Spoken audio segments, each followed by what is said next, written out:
Yo, thank you for your comment, man. I appreciate it. But I want to talk about the decline of Incineroar because Incineroar was widely regarded as the best Pokemon of all time, and I still think it is extremely good. It is still very, very good, but it's no longer a necessity to run it.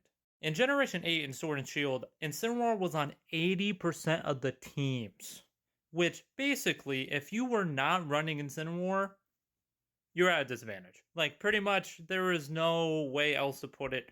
Everyone was running Incin. It was almost a requirement. It fit on every team. It was just absolutely ridiculous. It was like Charizard, like, was like the dominant fucking Pokemon. I know like everyone wants to talk about like Gmax Charizard and Max Airstreams and Gmax Wildfire and all that shit. And all that shit was very busted. But Incin was also on all those teams. Incin was on every fucking team. Incin won Worlds. Incin was fucking everywhere. And it was just that good.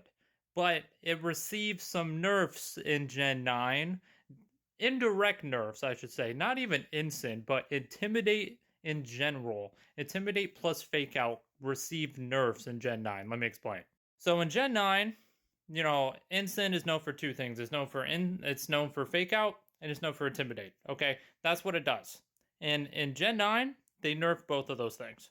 There's a lot more good Defiant users, like Annihilate, King Gambit, Galarian Zapdos. There's a lot of really good Pokemon that could take advantage of Intimidate. Also, Intimidate received nerfs by the addition of Clear Amulet, an item that doesn't allow stat drops.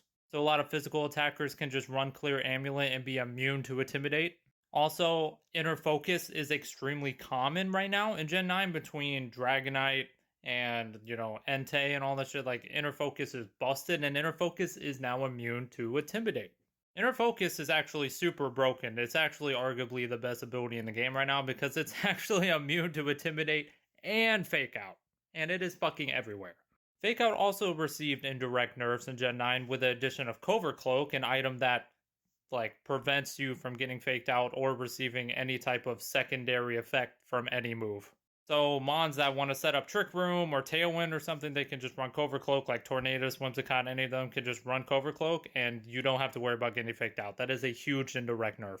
Also, Farigiraf was added in Generation 9. That's a Pokemon that stops all priority moves, which is really, really good. Between Farigiraf and Indeedee being extremely common, it's hard to even get out any priority moves, period. So I just think with the indirect nerfs to Intimidate and Fake Out, Incin is still a very, very good Pokemon. It is still on a fuck ton of teams. It is still doing good in tournaments. It's still really, really good.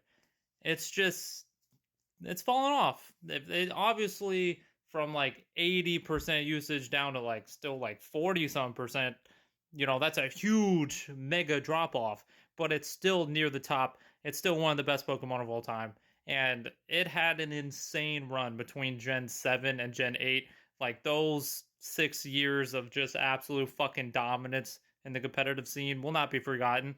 In that time period, Incin was the fucking GOAT. And I just think it got nerfed. And Fluttermane is just absolutely fucking ridiculous. Fluttermane's just better. Fluttermane is just better. It just is.